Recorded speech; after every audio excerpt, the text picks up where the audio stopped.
Hello, blue and white friends. Pope shared positive news for the Wildcats regarding injuries.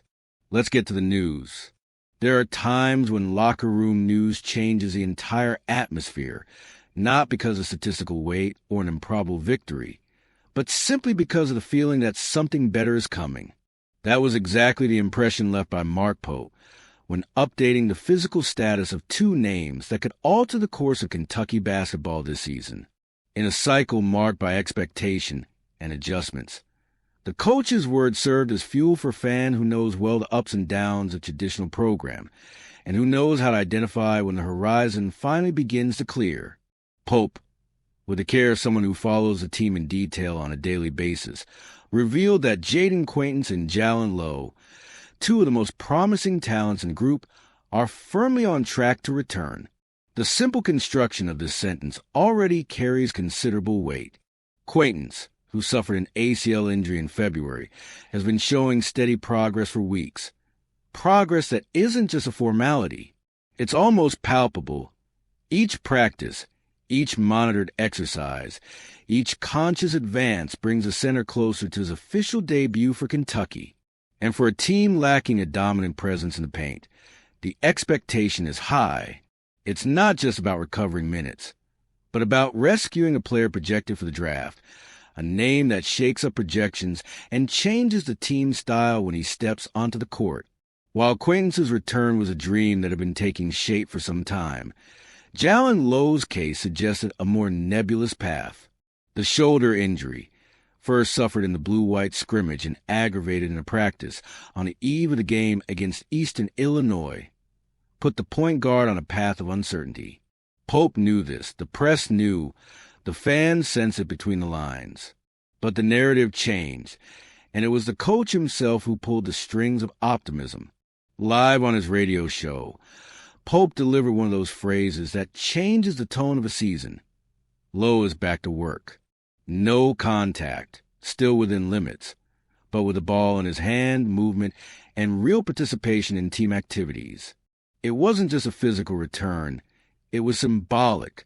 The following steps came almost like chapters in a book that nobody wants to interrupt mid-paragraph. Lowe is already doing skill drills. He's already integrated into the training context, and most importantly, according to Pope, he's receiving increasing responsibilities. There's a mutual trust forming there. From the coaching staff to the player, and from the player to the recovery, he's conducting with discipline. It was in the coach's simple words that the news gained strength. Lowe participated in 2-on-2 drills, and now, for the first time, he was in 3-on-3. For an athlete who seemed distant from the court just a few days ago, this progress is not a detail. It's a turning point. Added together, the updates transform the atmosphere of Kentucky basketball into something lighter, more hopeful, almost sunny after a gray period. It's no exaggeration to say that the recovery of both players could define the depth and competitive ceiling of the team. Quaintance brings inner strength, physical impact, and presence on the rim. Lowe offers cadence, game reading, and the kind of organization a quality point guard delivers when transforming an offense into a system. These are pieces that make a difference on paper, but above all on the court. And today, thanks to Mark Pope's words, Wildcats fans sleep knowing they are returning. It's rare for a medical update to be received with victory enthusiasm, but this is no ordinary roster. This is no ordinary program. What Pope delivered was more than a medical bulletin. It was a sign that Kentucky is about to regain two protagonists capable of changing the rhythm of the coming weeks, the coming games, and perhaps the very narrative of the season. Basketball in Lexington breathes easier.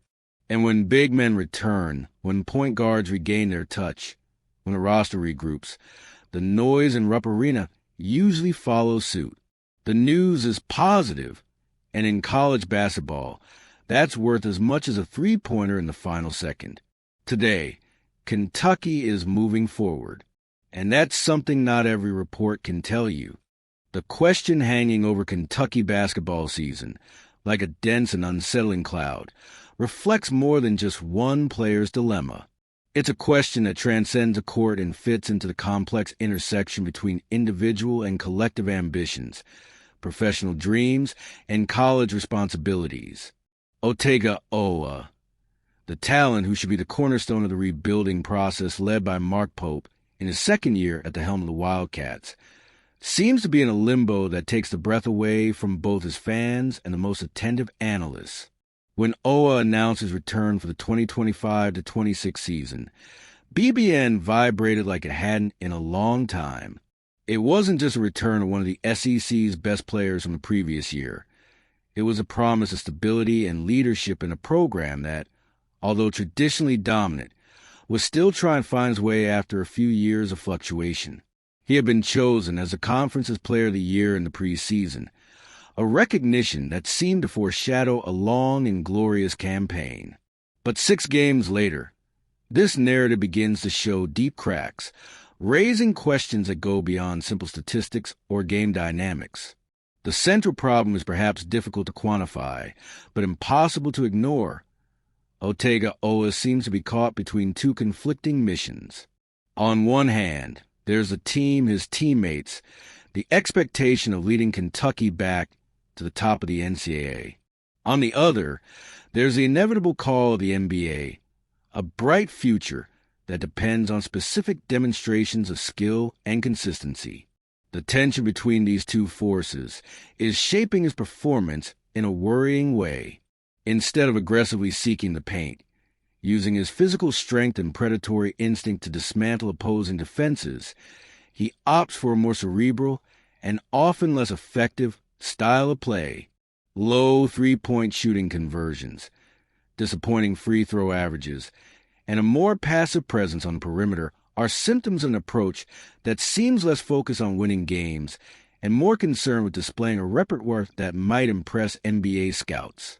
This change in attitude is particularly disconcerting when we confront OA's preseason statements. By stating that everything I need to do to get to the next level won't hurt the team, he planted the seed of an expectation that, so far, has not been fulfilled. His commitment to technical improvement is commendable, but the timing of this transition is questionable. Kentucky needs a dominant leader, someone willing to sacrifice technical nuances in the name of competitive pragmatism. However, what we have seen is a player who seems hesitant to make risky decisions, preferring comfortable shots instead of engaging defenders in intense physical contact. This caution not only weakens the Wildcats' offense, but also undermines the confidence of his teammates, creating an emotional void that no coach wants to see in their star player. The best way for Otega OA to secure his draft position may not be by adapting to external demands, but by rediscovering what made him special in the first place. His strength has always been his ability to impact the game with energy, physicality, and determination. When he decides to attack the rim, few can contain him. When he plays with the intensity that characterized him the previous year, he is practically uncontrollable. But that same player seems to have disappeared in recent weeks, replaced by a more calculating version, less prone to taking risks and much more inclined to avoid mistakes. This is understandable, considering the pressures involved, but it is also dangerous. The NBA values players who know how to adapt, yes, but above all it seeks those who dominate, and who do so convincingly. Mark Pope faces a colossal challenge in this scenario. As a coach, he needs to balance the team's needs with the individual aspirations of his players. In OA's case, this means finding a way to rekindle the flame that made him a star without stifling his professional ambitions. This requires constant dialogue, strategic adjustments, and above all, patience. But the clock is ticking. Kentucky still has the potential to build a solid campaign this season, but that would depend directly on OA reassuming his role as a leader. He needs to understand that the best way to help himself is by helping the team, and that this involves embracing his identity as a dominant player, not as a technical experimenter. For Kentucky, it's about regaining its status as a leading player in college basketball. For Otega OA, it's about solidifying his position as a rising star. Let's go. There are decisions that don't appear on the scoreboard, but define the fate of a program. In a scenario where the transfer portal has transformed the landscape of college basketball and made the redshirt almost a historical artifact, Mark Pope finds himself facing a debate involving patience, strategy, and future projection. The Braden Hawthorne case. The Kentucky coach made it clear, and with unusual transparency, that the conversation is happening daily within the coaching staff. It's not a peripheral question, but a recurring point of discussion. Put Hawthorne on the court now, even if for symbolic minutes, or hold him back so that his impact is greater when it really matters. Pope knows that the redshirt is a definitive decision, as he himself stated, with no room for return once made. And that's precisely why every step is being carefully measured. The dilemma becomes clearer when the context is considered. Hawthorne is not a raw project waiting to be polished. He was the 33rd best recruit in the country, a left-handed wing with versatility that perfectly fits the modern game. Size, wingspan, reading of the game, potential.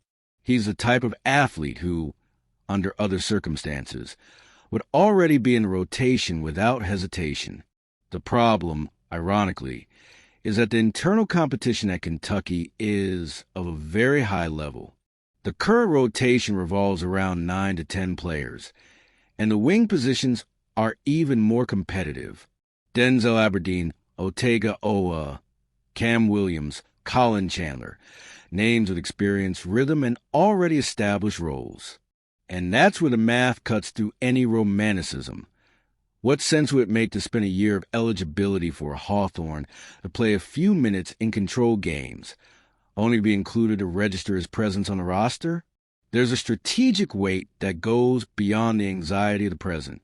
If Hawthorne accepts a red shirt, Kentucky may be planning something for the next phase of Pope's development.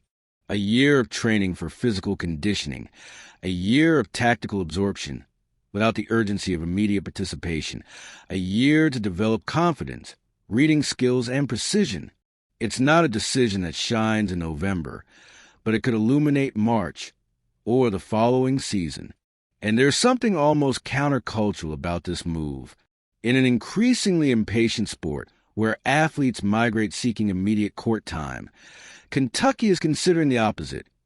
Holding back, shaping, preparing. It's rare. It's valuable. It's a gesture that says a lot about how much Pope thinks about the future of the program and how much he believes Hawthorne can be more than just a background player. He can, in time, be a protagonist. For the fans, there's a natural anxiety, the desire to see the talent in action as soon as possible, but also an optimistic message. Important decisions are being made with vision, not just urgency. If the future is built with patience, Hawthorne can be one of its main pillars. And this week, Mark Pope showed that Kentucky is willing to think beyond the immediate.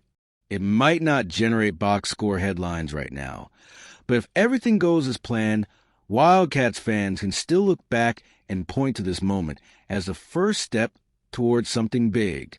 Share your opinion now.